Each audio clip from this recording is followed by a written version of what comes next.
without sound. We're lost.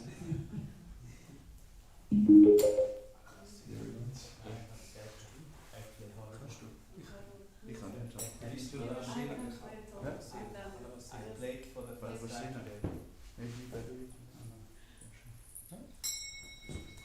I can play simple. It's like in Australia when Chile Raghava came, nobody could practice right. Yeah, so we. Yeah. We've come a long way. 1987. Yeah. Yeah.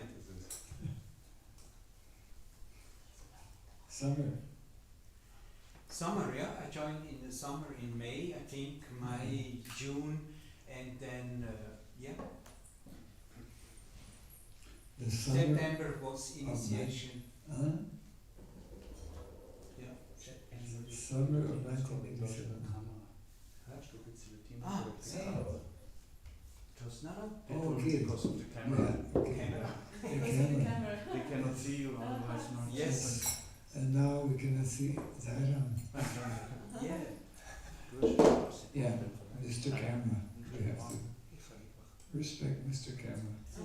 Yeah, sure. When you not come to the temple, you have the chance to Ah, attend. yes. Yes, actually. Yeah. Yeah. Okay.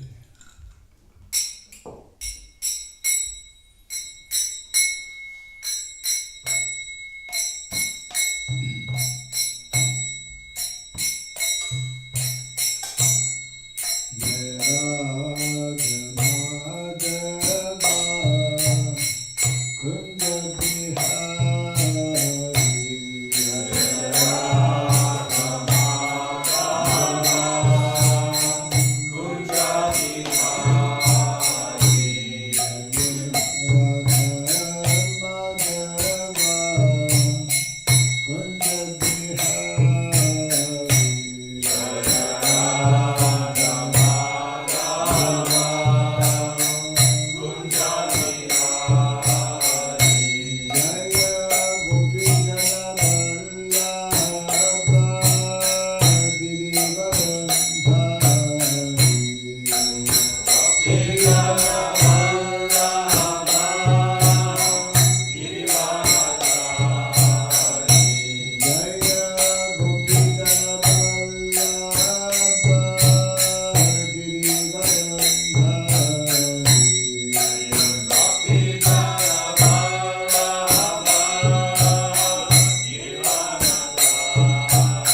Paramahamsa Parivrad Gacharya Stotra Satta Sri Samadhi Divine Grace Shirabai Charanarvind Bhakti Vedanta Swami Sri Prabhupada Ki Ananta Koti Vaishnava Vrinda Ki Skandipiti Founder Charyas Divine Grace Sri Prabhupada Ki Namasarya Sri Haridas Thakur Ki Samaveta Bhakta Vrinda Ki Hari Nama Sankirtan Ki Grantaraj Bhagavatam Ki Dainitai Gaura Pimanandi. All glories to the assembled devotees. All glories to the assembled devotees. All glories to the assembled devotees. All glories to Sri Guru and to Sri Gauranga. All glories to Sri Prabhupada Ki.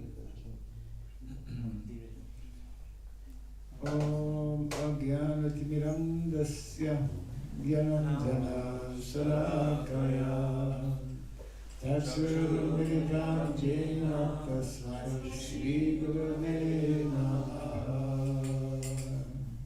Shri Chaitanya Manobhistam Stapitam Jena Bhutale Swayam Rupa Kadamayam Dadati Swavadantikam Vandeham Shri Guru Shri Juta Parakamalam Shri Guru Vaisnavascha Shri Rupam Sagravatam Sahagana Raghunatam Vitam Tvam Sajivam Sadvaitam Savadutam Parijana Sahitam Krishna Chaitanya Devam Shri Radha Krishna Padam Sahagana Lalitam Shri Visakam Vitam Scha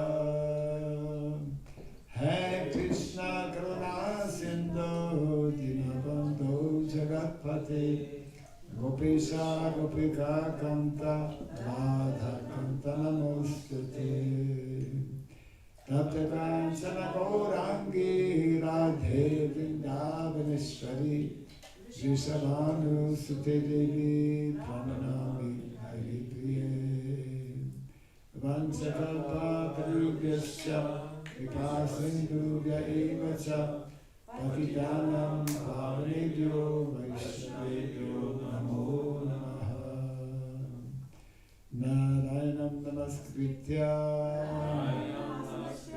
Naram Chaiva Narottamam Devim Saraswatim Vyasam Tato Jaya Mudiraye Nasta Prayashabhadreshu Nityam Bhagavata Sevaya Bhagavati Tamasloke Bhaktir Bhavati Naishtiki Shri Krishna Chaitanya Prabhu Nityananda Shri Advaita Gadadhara Shri Vasadi Gaura Bhakta Vrinda Hare Krishna Krishna Krishna Krishna Hare Hare Hare Rama Hare Rama Rama Rama Hare Hare Om Namo Bhagavate Vasudevaya Om Namo Bhagavate Vasudevaya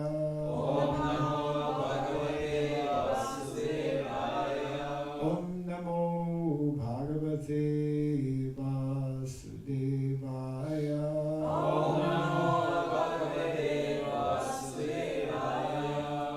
Om Sarabhyai Namaha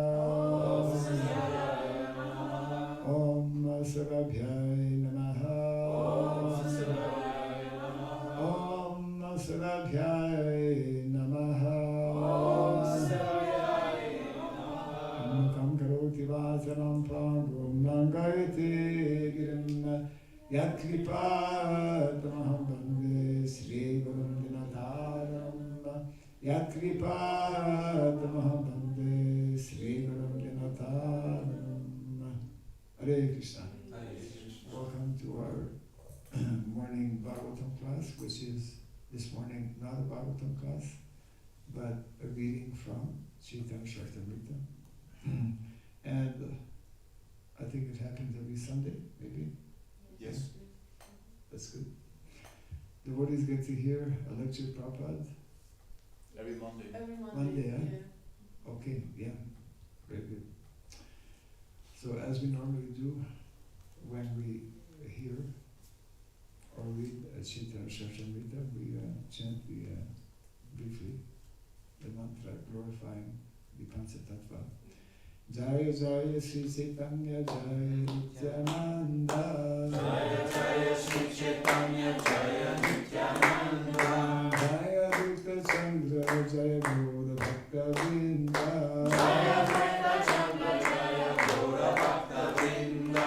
Jaya Jaya Sri Chaitanya Jaya Nityananda. Jaya Jaya Sri Chaitanya Jaya Nityananda. Jaya Dutta Chandra Jaya Gaura Bhakta Vrinda. Jaya Dutta Chandra Jaya Gaura Bhakta Vrinda. Jaya Jaya Sri Chaitanya Jaya Nityananda. Jaya Jaya Sri Chaitanya Jaya Nityananda. Jaya Dutta Chandra Jaya Gaura Bhakta Vrinda. Jaya Dutta Chandra Jaya Gaura Bhakta Vrinda. Jai Sri Chaitanya Mahaprabhu ki. Jai. Chaitanya Charitamrita ki. Jai. Sri Krishna Das Kaviraj Goswami ki. Jai. So we are reading from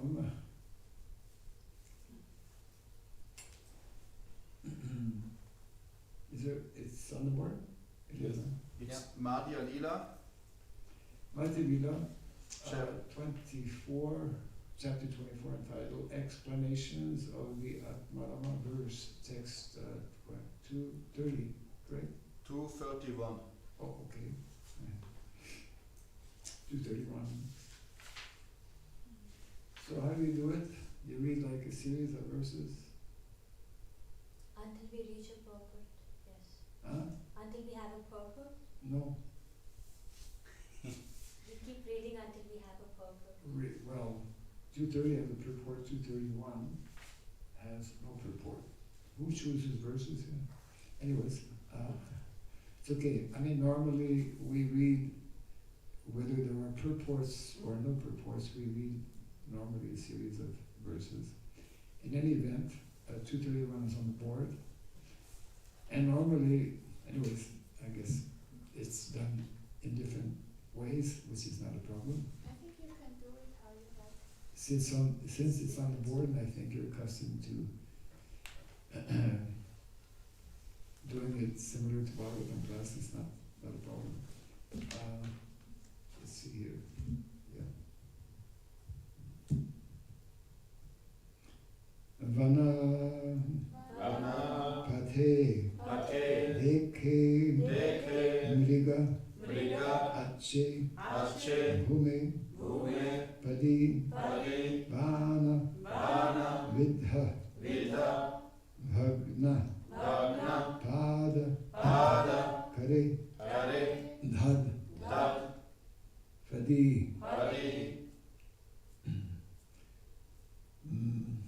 Actually, the reading of Chaitanya Charitamrita is done not exactly like we do with the Bhagavatam. So we'll do it that way, and you can also repeat. See.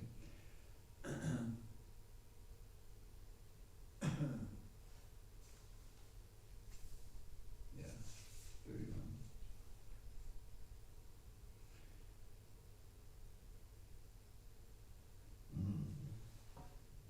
Okay.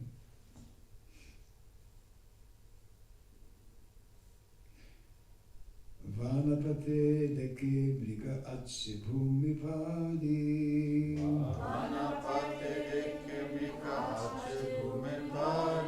Vana vidha bhagnapade kare dhadda fadi.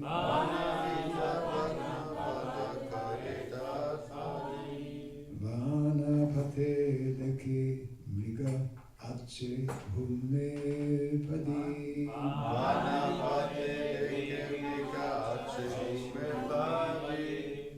Vana vidha vagnava pada kare nadda padi. Vana vidha vagnava pada kare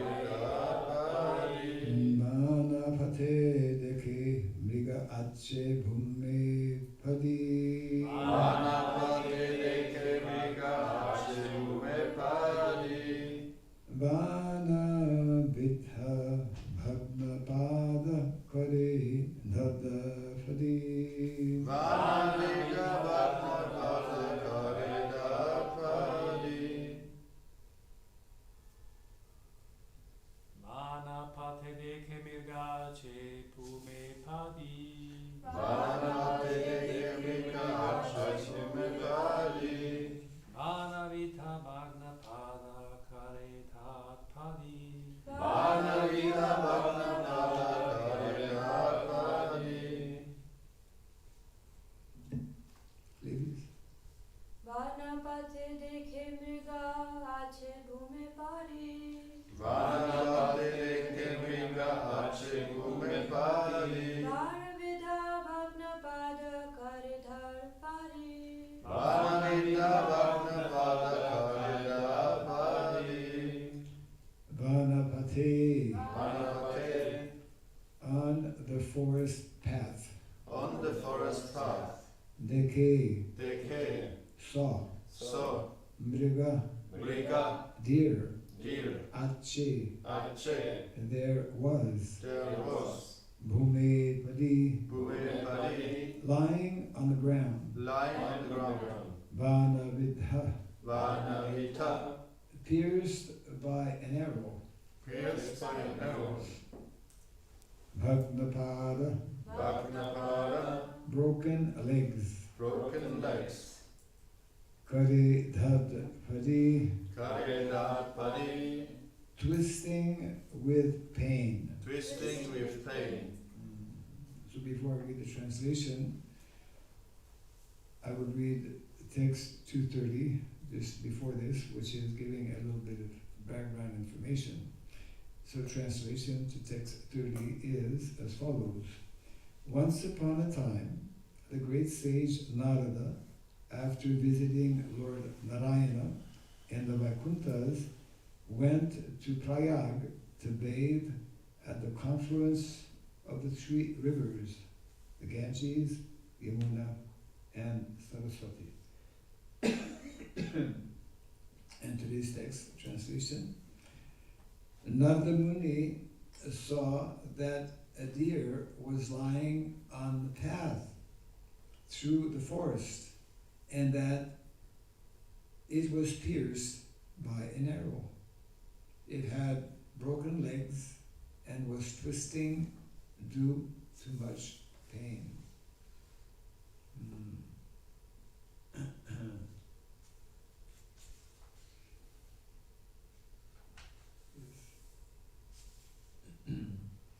Text 232.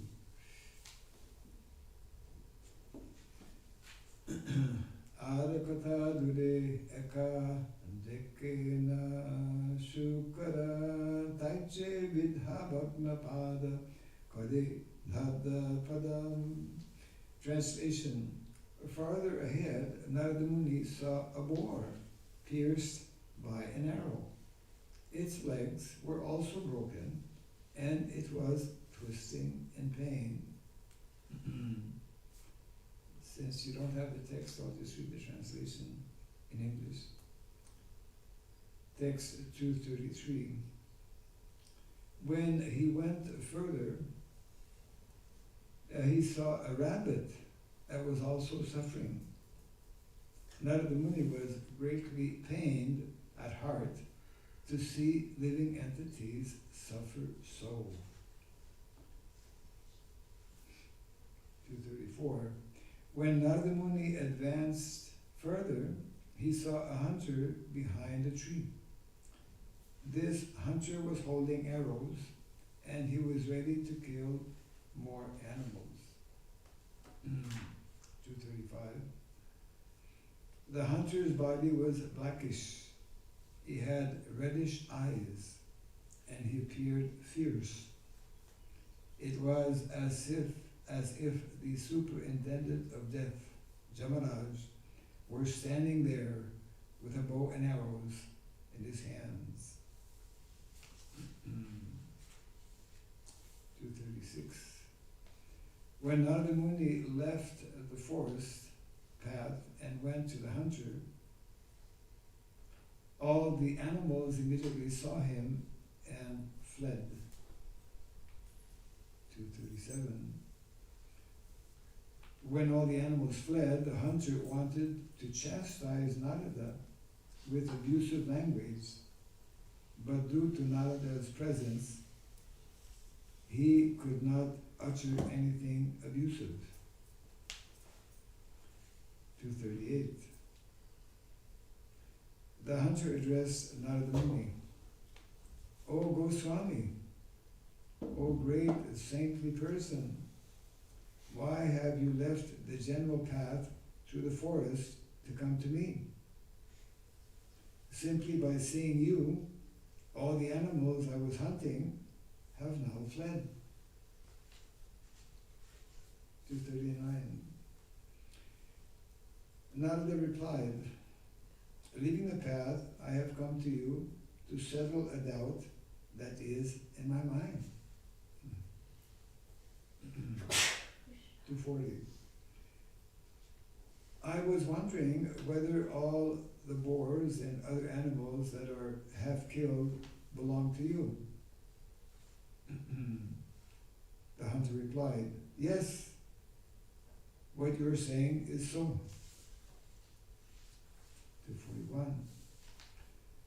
Narada Muni then inquired, "Why did you not kill the animals completely? Why did you half kill them by piercing their bodies with arrows?" 242. The hunter replied, "My dear saintly person, my name is Mrigari, enemy of animals. My father taught me to kill them in that way." Parampara. 243. When I see half-killed animals suffer, I feel great pleasure. 244. Narada Muni then told the hunter, "I have one thing to beg of you." The hunter replied, "You may take whatever animals or anything else you would like." 245. I have many skins. If you would like them, I shall give you either a deer skin or a tiger skin. 246.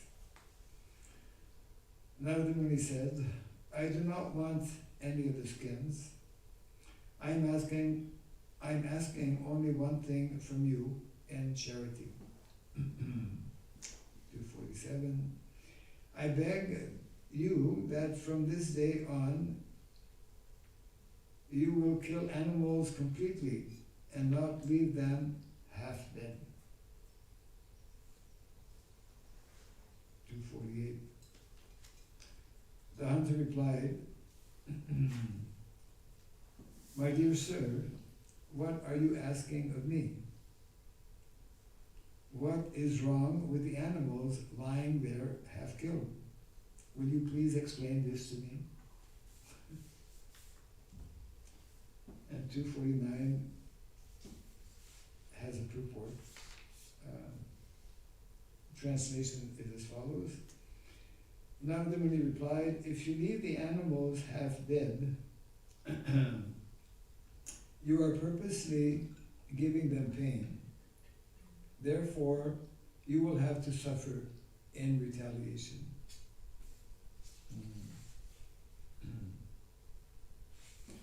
Purport by the Divine Grace of Prabhupada.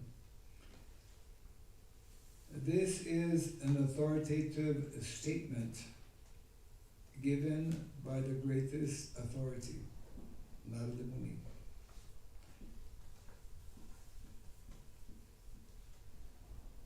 If one gives another living entity unnecessary pain, one will certainly be punished by the laws of nature with a similar pain.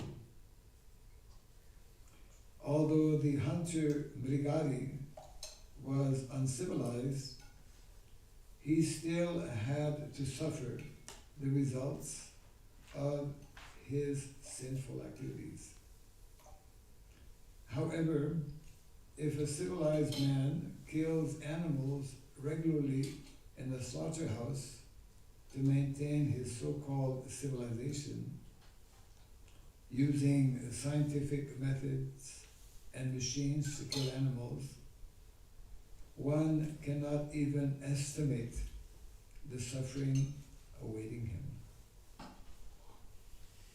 So-called civilized people consider themselves very advanced in education, but they do not know about the stringent laws of nature. According to nature's law, it is a life for a life. We can hardly imagine the sufferings of one who maintains a slaughterhouse. He endures suffering not only in this life, but in his next life also. It is said that a hunter, a murderer, or killer is advised not to live and not to die. If he lives, he accumulates even more sins, which bring about more sufferings in the future life. He is advised not to die, because his dying means that he immediately begins to endure more suffering. Therefore, he is advised not to live and not to die.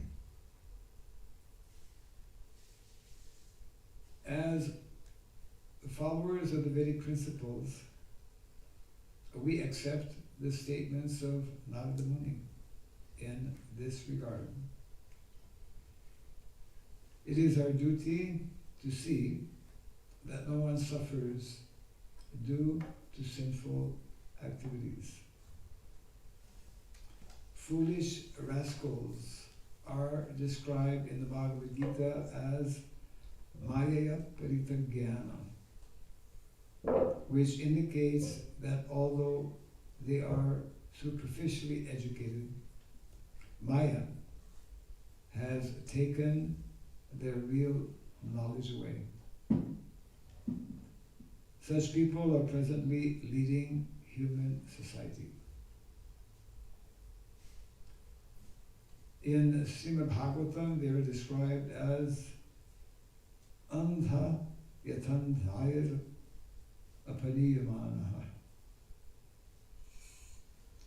These rascals are themselves blind, and yet they are leading others who are blind.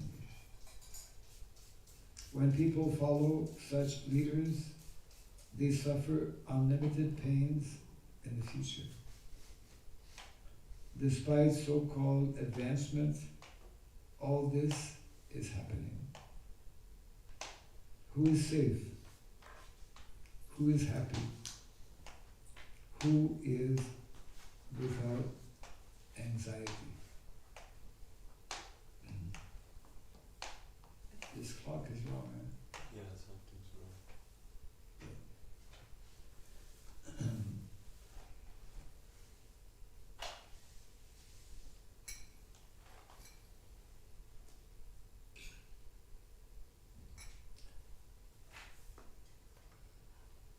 The narration narration continues, of course, and then there's an even longer purport. All the other texts have long purports as well. Just we can learn, obviously, from this particular pastime.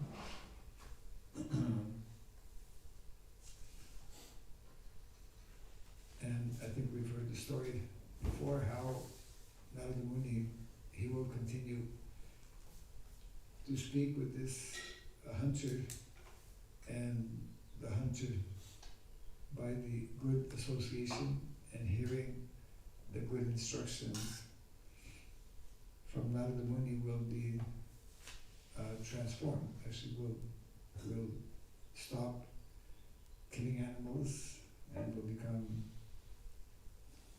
a devotee. So Prabhupada is pointing out in the purport how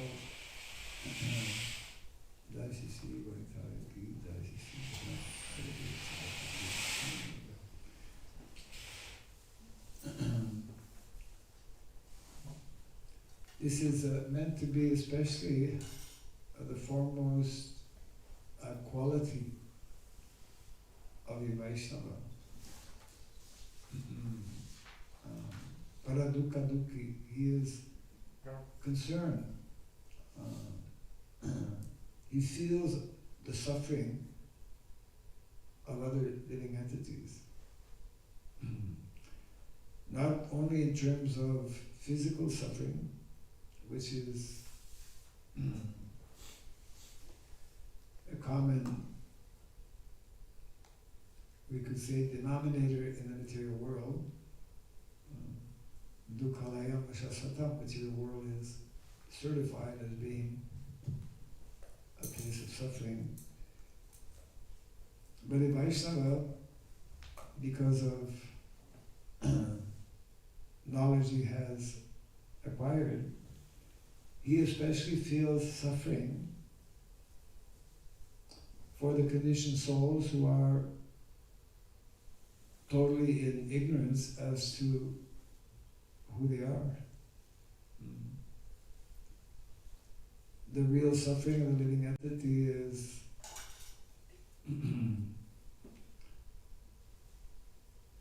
not knowing and not understanding that they are eternal spirit souls, and that their real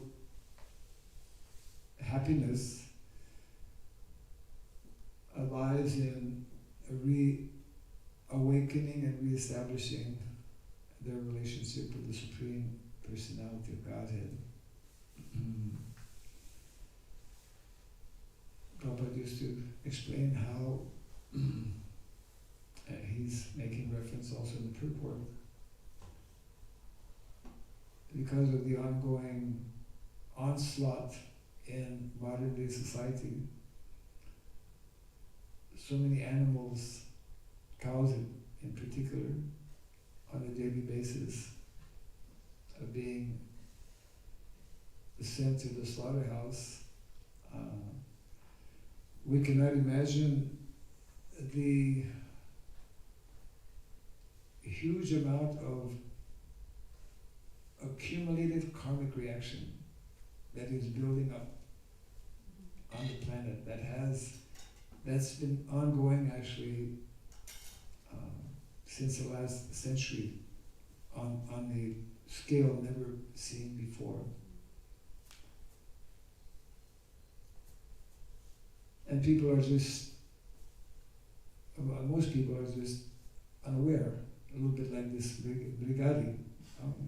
I heard this from my father, and I'm just following what I learned from my father.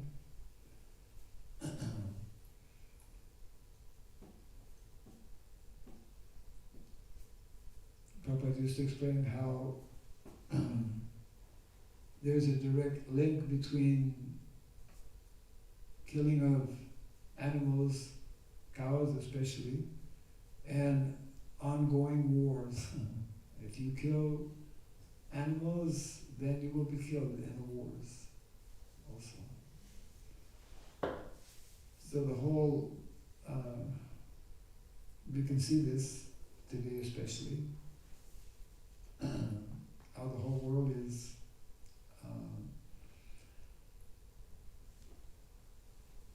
reaping results of this sinful activity of taking the lives. People are not knowing and not understanding how life is sacred. We have no authority to take the life, even for a Vaisnava. A Vaisnava is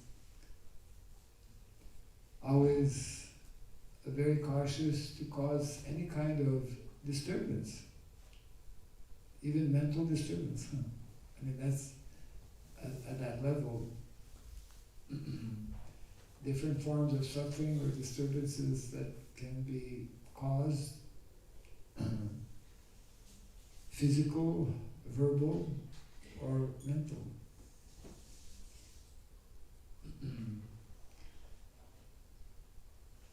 That is the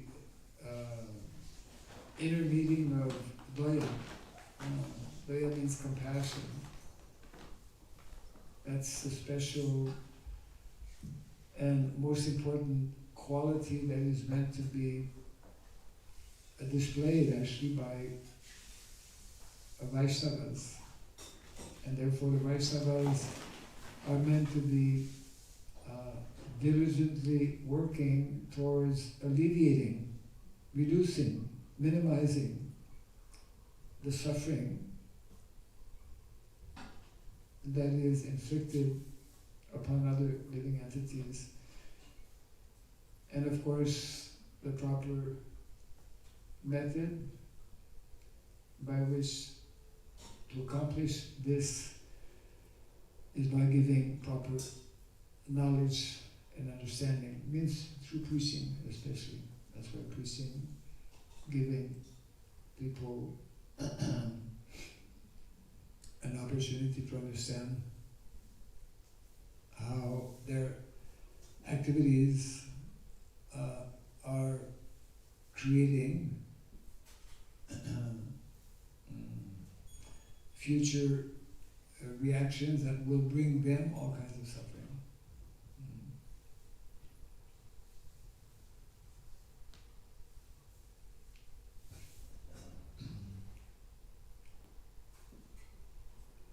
So that is the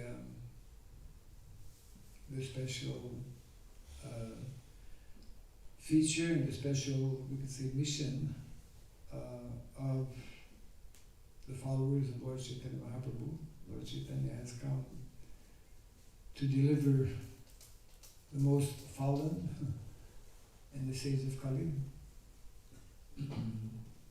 And it begins with that simple process of hearing and taking up to the chanting of the holy name. And if one is fortunate, one will become inquisitive,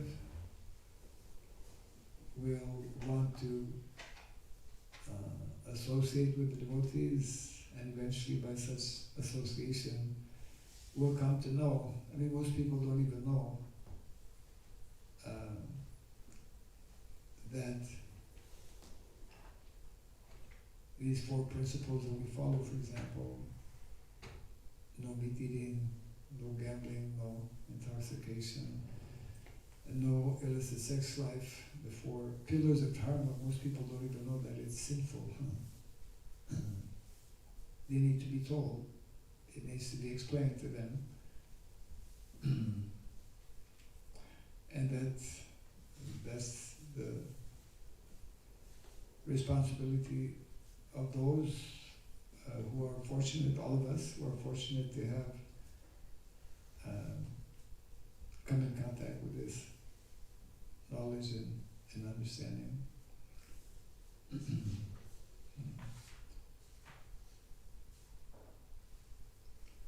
So we can either continue reading here a little little bit, or if there's some comment or question on this. Yes, sir.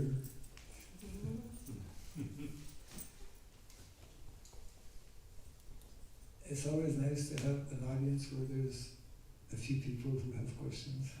Joy. Yeah. Thank you much. It's speaking about slaughtering of animals in this purport, and even though we don't eat meat as devotees, we still are indirectly involved in the process by consuming the milk which comes from cows that are being slaughtered. And can you speak a little bit about this idea of when something is offered to Krishna, then it's free from all karma? And if, particularly the question, is it just black and white, that okay, if you offer it then there is no karma, and if you don't offer it then there's the full karma, or is there also different layers of how food becomes purified or not purified? Okay, interesting question.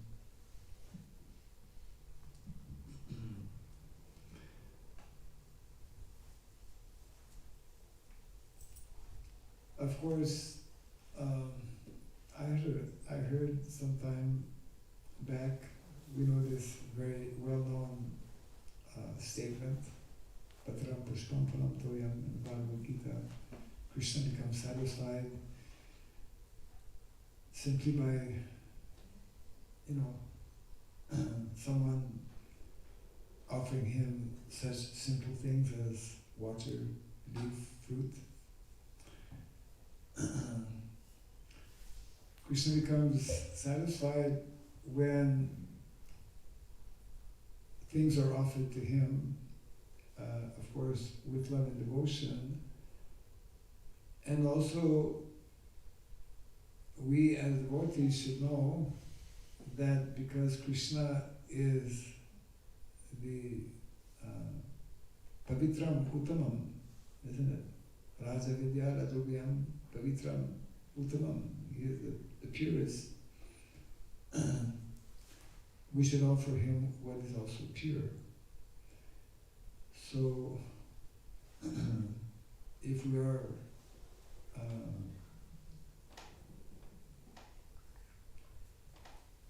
more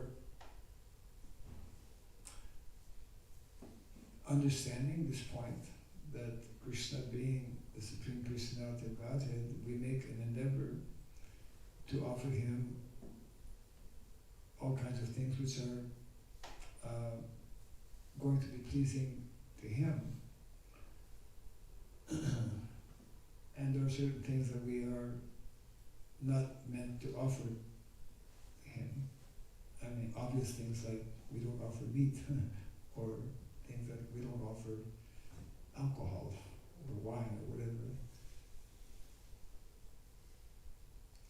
That is, I would say, not fully black and white, in the sense that it a lot depends on the consciousness of the person who is offering.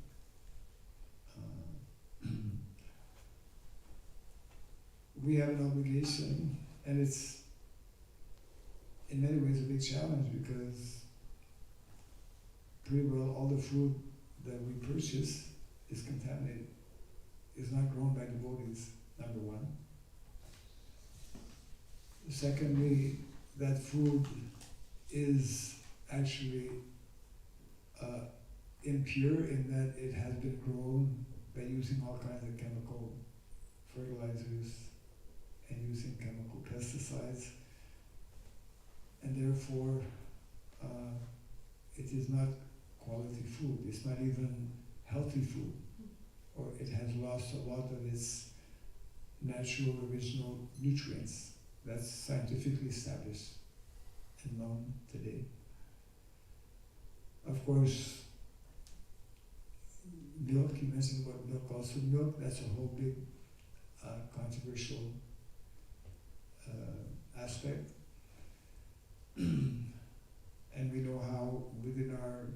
monk society, it came up to the GBC level, whereby a few years back, as most of you know, a GBC resolution was established whereby at that time, I forget exactly which year, but it indicated that in the next few years, by 2022, which is come and gone, I think maybe the resolution was a few years before that. So the idea was that within this period of time, our temples should endeavor and prepare themselves to at least offer what is called ahimsa milk from protected cows. And of course, we need to understand what protected cows actually means. And because in most of our temples we are much less thinking about this, but we should. So to address the question, is it that everything that we offer, regardless of where it comes from, on the altar, by chanting mantras and whatnot, it becomes automatically prasadam? I would say no. A lot has to do with the awareness and consciousness in which it is offered, because that's what Krishna especially is looking for, isn't it? So there are various factors involved. I mean, the vast majority of our devotees in city temples don't have easy access to such pure milk or pure food, largely because we don't have, let's say, farm communities in most of our temples. At the same time, there is, the injunction is there in the Shastra, number one, and secondly, our own founder, Acharya, Srila Prabhupada, gave us instructions, and there are also GBC resolutions to that effect, which yesterday we were briefly discussing on this,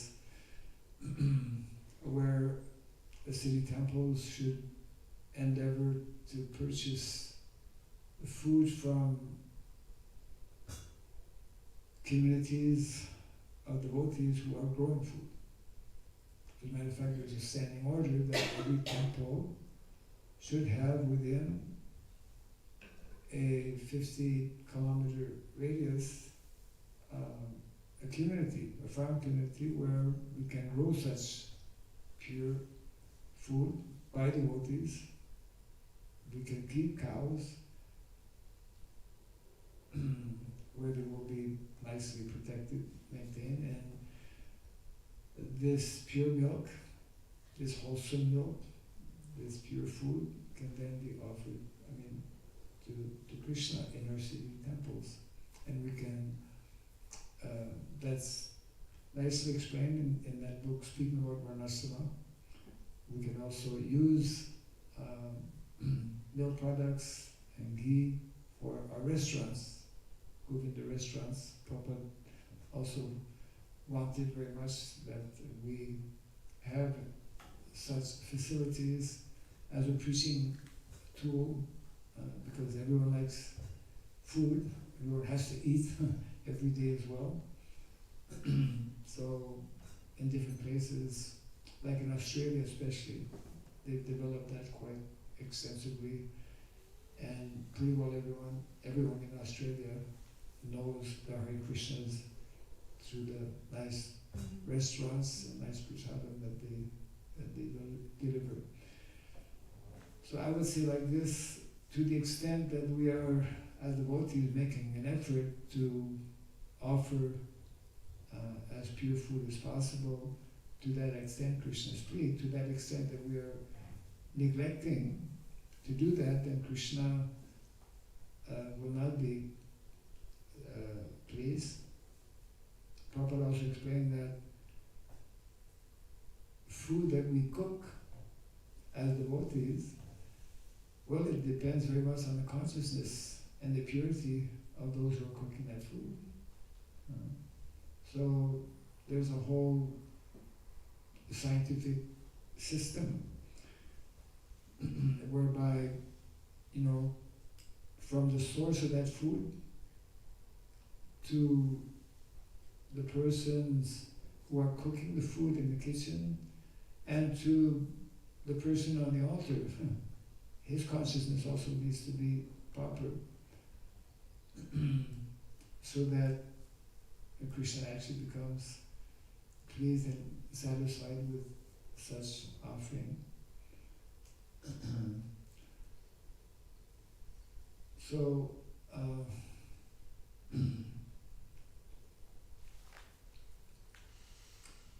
effort should be made on our part. I mean, all of us as devotees in all of our temples, and that's not only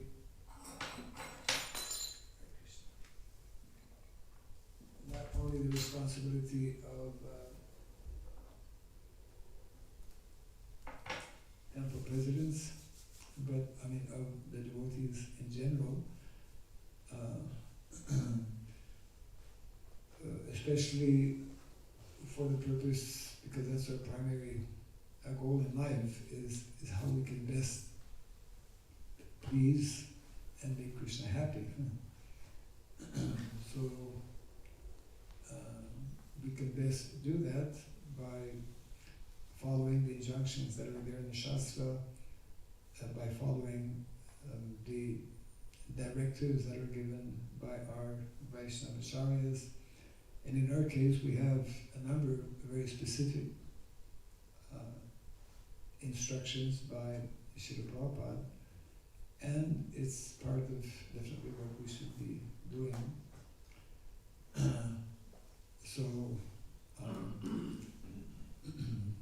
So there are gray areas, I would say, in that it a lot depends on the local situation, on the consciousness and mentality. I mean, bottom line is we should be making effort to raise our standards. I mean, individually, we are morally obligated, I mean, as devotees to increase our individual practice of Krishna consciousness through sadhana, and which is meant to be reflected in whatever we do, in particular how we interact with the Lord through offering of foodstuffs, etc. How nicely we maintain our temples. I mean, all the different activities we do in the temple are meant to reflect our, and do reflect our level of consciousness, which Prabhupada, of course, wanted that it be, that effort should be maintained.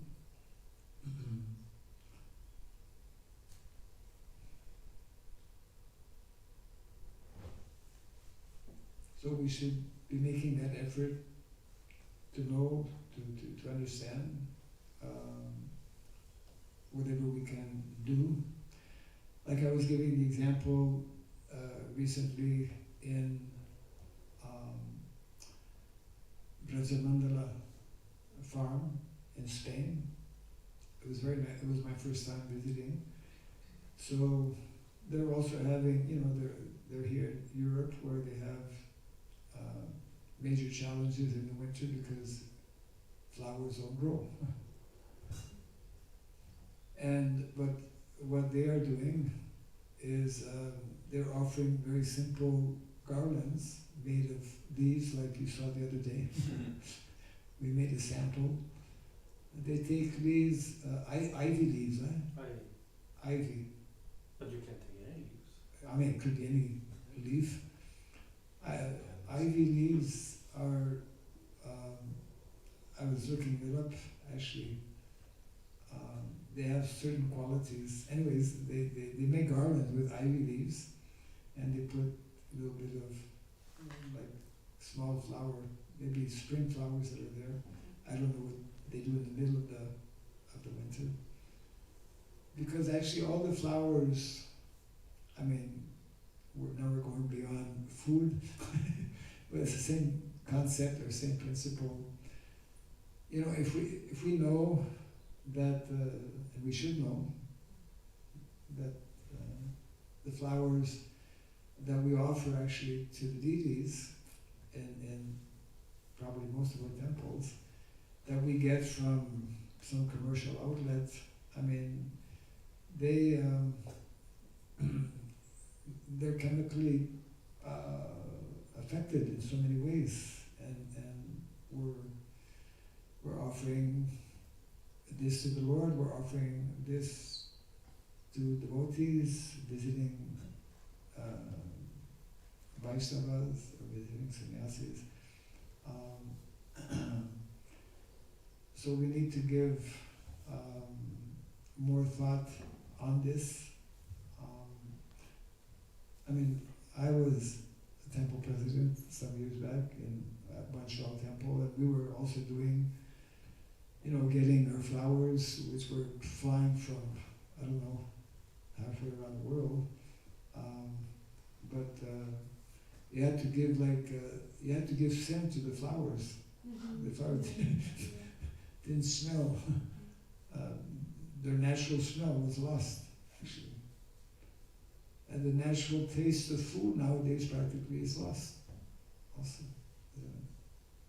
And therefore it's not at all, I mean, rather the contrary, it's not at all impractical that that we bring that kind of awareness amongst our, let's say, congregational members, or that we make some effort.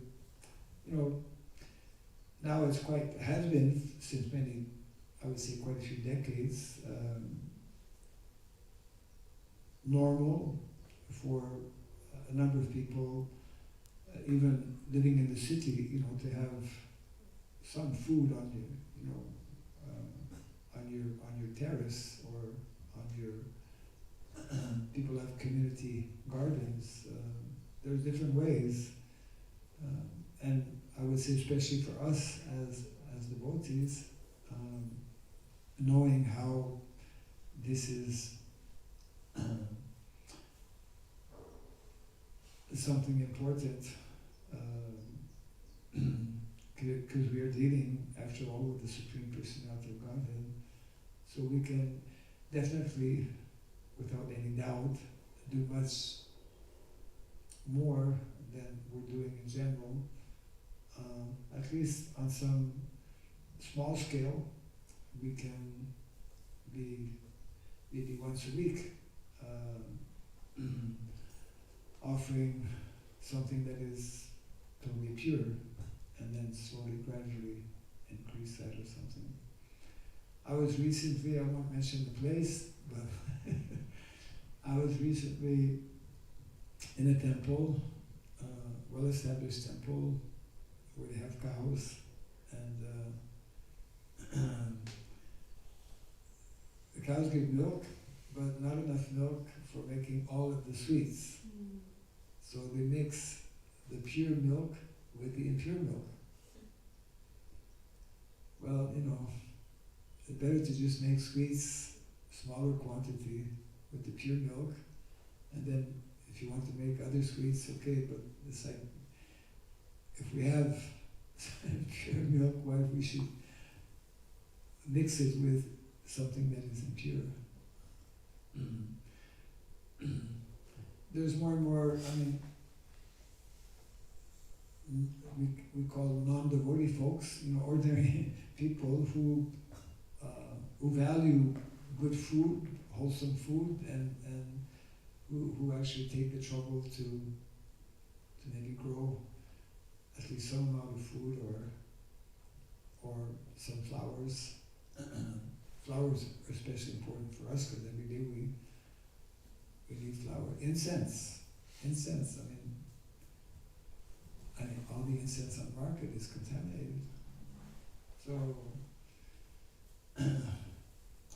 gradually more and more in India, for example, because that awareness has been ongoing for some time, and some temples they just offer, incense from cow dung, pure cow dung, dry, is very nice aroma actually, and it's purifying. And it's possible there are a number of devotees who make natural, pure incense. We should gradually be, we'll be much more effective in our preaching if we can ourselves, at our temples or individually as devotees, can show people that, I use soap which is natural soap, which is not contaminated, and it's much better for the health. We're talking about not only pleasing the Lord in terms of incense, because more incense, one of our devotees practically died in Indonesia. What he was doing, he was working in some factory where they mix the incense with all these, chemicals, and the fume in the practically, he became unconscious one day and practically died. So when we burn this kind of contaminated and highly toxic,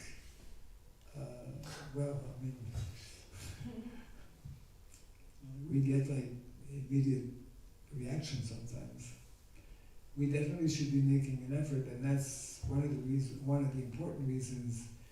We've been talking in the last 4 or 5 days, the gifts of nature, land and cows, from where we can, when we follow that, a prescribed natural way of living, which is especially and more easily, practically speaking, exclusively, it can only be realized or experienced when we live in a village type of natural environment.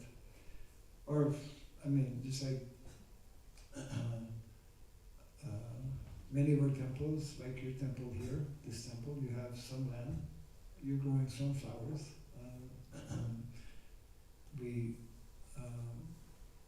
should look, in our temple, like in Montreal, we have nice, every summer the devotees grow flowers that they offer to the deities, a little bit of vegetables maybe, not so much land is there, but whatever land, every inch of land. Prabhupada one time was walking, and then he stopped, and then he was scratching with his cane. There is gold under here. Land is gold. From land we can produce so many things. Land is gold. And when we make that natural combination of cows and land, cow dung, then it's like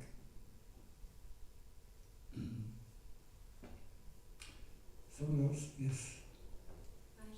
Microphone is coming. Yes. Thank you very much, Maharaj. Maharaj, my question had 2 parts. One is, at the ILS this year, there was a presentation on cow protection. And we spoke about the GBC resolution also, that we should move towards ahimsa milk. And then there was a raise of hands, how many temples, existing temples, actually have access to ahimsa milk or encourage it. And very few temples raise their hands.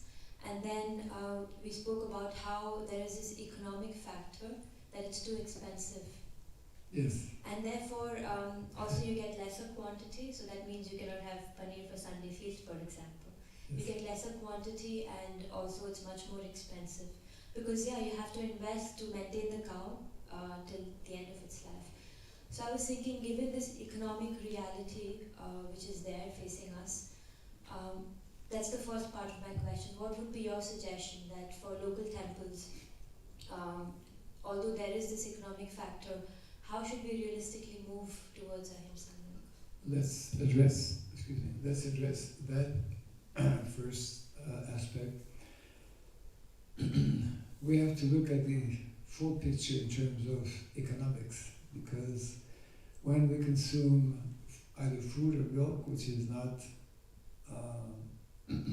ideal, which is not pure, then there's the question of health factor, for devotees or for anyone, and also karmic reaction. So we may say yes, pure ahimsa milk, which is quite rare, it is more expensive,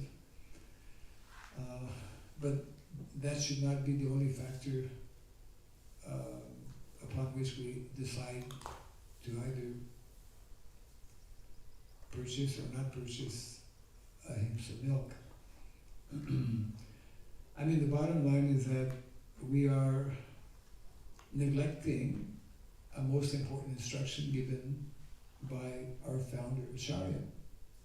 You see, we are meant to bring about major changes in society, and we cannot even do that for the small number of devotees. I mean, in the world today, the number of devotees is very less.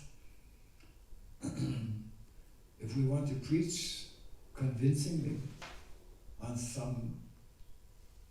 whatever topic, we have to show, we have to demonstrate by direct example.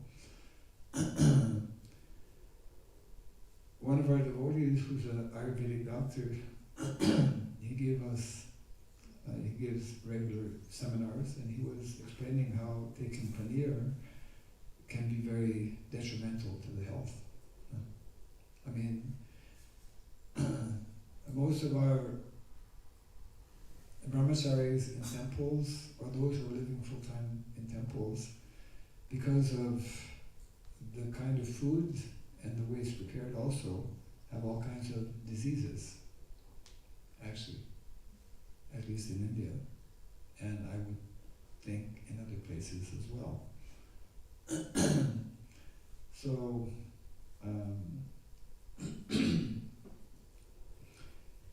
we can have a feast without paneer. We can eat wholesome food without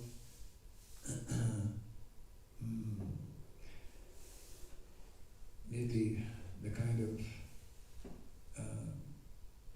different preparations that we feel are needed for making a feast. We need to, I would say, it begins by educating ourselves and educating our devotees in terms of what is meant to be the ideal, and taking some steps to actually gradually introduce or establish more of what is meant to be the ideal. I think the days of using the argument that, well,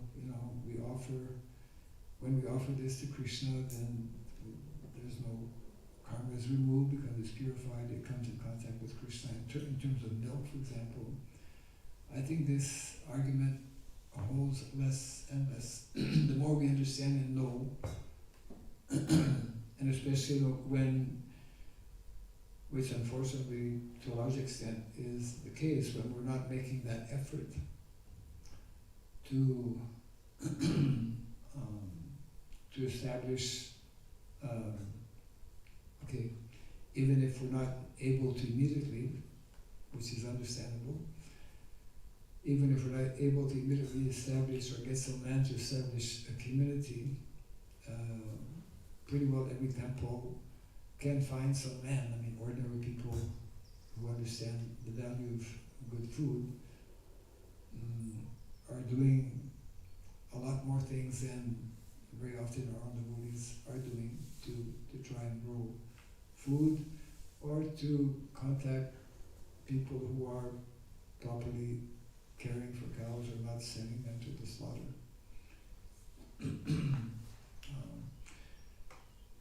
Devotees are not giving sufficient time and sufficient thought to this whole area of food and of self-sufficiency,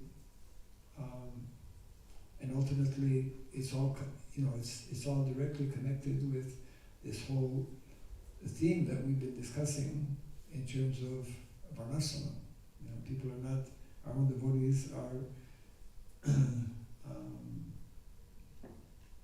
preferring largely to just, keep the status quo in terms of how things are, not really knowing and understanding how detrimental it is in so many ways.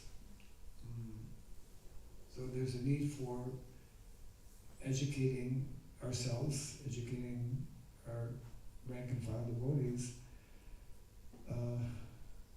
on the subject matter, which is very, it's quite an involved subject matter. So just to answer the question, I would say it's much better to just reduce our kind of opulence that we are accustomed to in terms of preparations of different foodstuffs. Paneer in the subjis, and then you make like cheesecakes, which are very popular, but I mean, we're doing this with milk, which is not proper. You have another aspect of Yes, question? thank you very much, Maharaj. And the second part relates to something you also just spoke about, that one observation I had, that situation in India is very much different when it comes to, and also the situation in Western temples is different. And sometimes when it comes to our kitchen and altar, we try to match the Indian standard. And therefore it becomes maybe difficult to suddenly switch to, let's say, to work with what we have. And I thought it might be nice for us to hear from you, especially when it comes to deity worship, that not to always compare ourselves with the opulence in India, but be realistic and conscious that if you don't have garden flowers, then you just work with what you have. And if you are shopping, maybe you just shop places which, for example, are organic or things like that.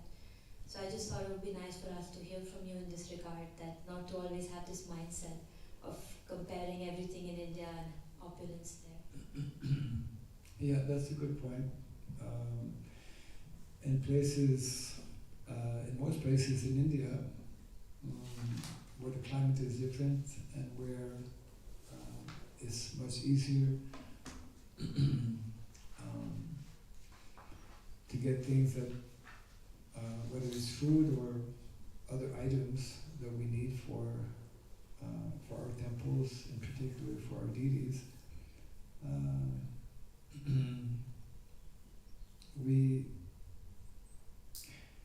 we should learn to be, we should adjust according to our, it's a whole science actually. Prabhupada was very expert, Kaladesha Patra, time, place and circumstance. We should keep in mind that it's like, of course it's nice to see nice big garlands, colorful garlands, but what's behind these garlands we need to know. I think Krishna will be more pleased to see something that is maybe more simple and more original and more pure. Same with the food as well. So definitely the situation is very much different between Asian countries in general, in particular India, and then Western countries where it's like 6 months of the year you're or more you can't grow. In Canada there's like 3 months of the year you can grow things. So we have to we should not blindly imitate and have the kind of standard that is there simply for the sake of. It's like in some temples they have, I don't know here, they have plastic flowers. Prabhupada didn't like that at all. And I'm sure Krishna doesn't like to smell plastic flowers because they don't smell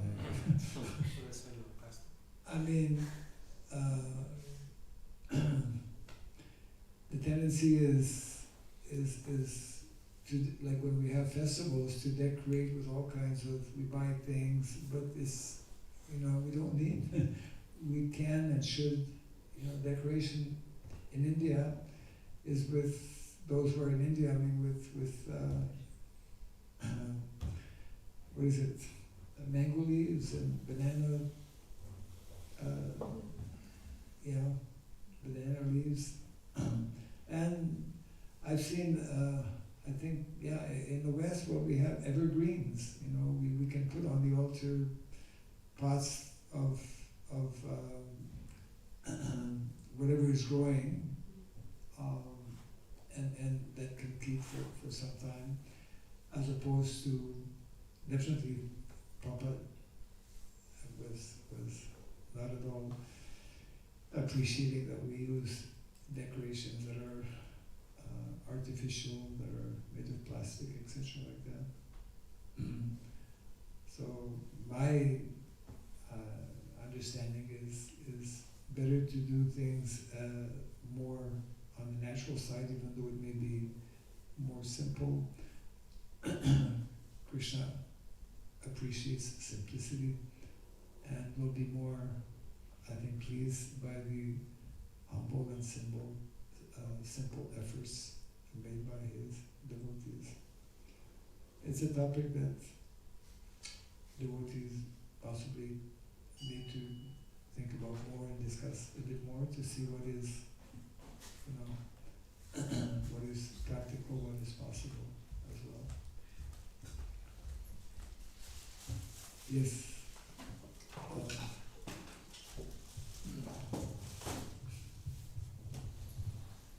Thank you, Maharaj.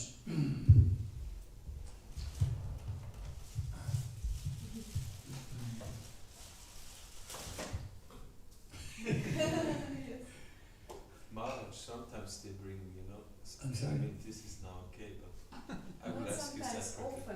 often. Often, right? Yeah, there's this milk which People is bring. Yes. Uhate, I don't know how to say in English, which you can keep outside of the fridge. The one which is high, they heated the milk to high. So there's no mild.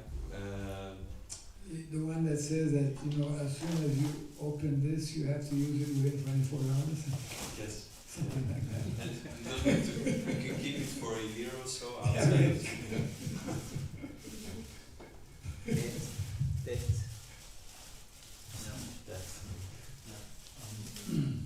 For the mercy of the Lord, For the mercy of the Lord. by the mercy of the Lord, brother, Yes. I've been come to complete distaste of smoking. When I was a corporal in the Swiss Army, we had every hour a break, 5 minutes, and the only thing we would do is smoke a cigarette. It was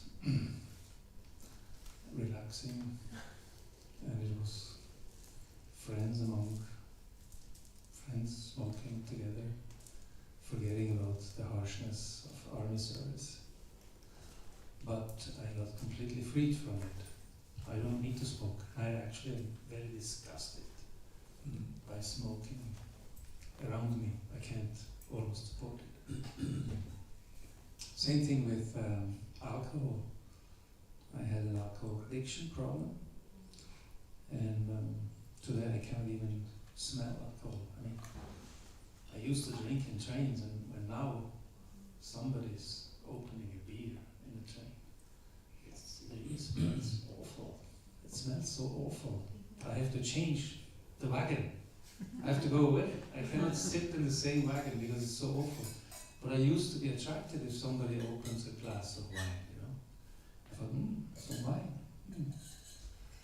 It's disgusting if I'm in a party and somebody is drinking wine next to me. I have to change my seat. I can't enjoy my meal if right next to me somebody is drinking some very high-priced wine. Same thing with toothpaste. I cannot use these chemically flavored toothpaste anymore. I cannot use detergents which are smelling from my clothes for weeks or days. It's horrible. It's all horrible. I cannot take it. But now, my question. You have this absolutely admired attitude of you will not eat if it's not proper, and if there is no ahimsa, you will not take ghee.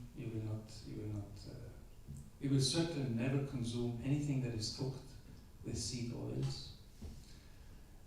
Is it a similar thing that you just cannot even take the taste and smell of it, or is it like from your head that you say, okay, this is something I don't do because it is improper, or is it like something you cannot? It's from. I mean, in my case, it's from the head, so to speak.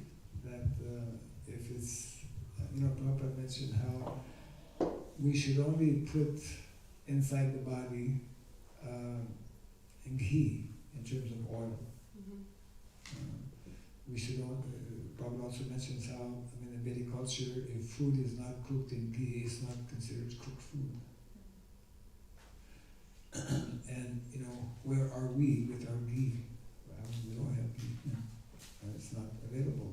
Most housewives just don't cook because it's not available, or they buy impure ghee, although it says 100% pure, maybe written on the bottle. We had devotees actually a few years back in India who went out of their way. They collected all the different samples of all the prominent ghees on the market. They brought those to the laboratory, had them tested, and after a week or so they got the results. Not one of those, even though it mentions completely pure. It was mixed with buffalo ghee, it was mixed with even animal fat. Yeah. Nothing, it's such a cheating process is ongoing. That's why unless we ourselves grow our own food, we cannot really know. Unless we ourselves have our own cows and ourselves milk the cow, we cannot know what is the actual source of our food. So that's why the perfect scenario is having our own man and producing our own food. That's the Vedic standard. That's the norm, and we should be making an effort to go towards that norm, to gradually, slowly, and we can begin anywhere. We can begin with a small patch of land. You start growing a few tomato plants or a few flowers. Krishna will be, Prabhupada mentioned, right? 100 times more value when grown by the hands of devotees. Your tomato that you grow yourself from seed in the ground is 100 times more value to Krishna than tomatoes or whatever that we buy, which is not grown by devotees and especially which is contaminated. Nowadays people, they buy ahimsa food or ahimsa milk.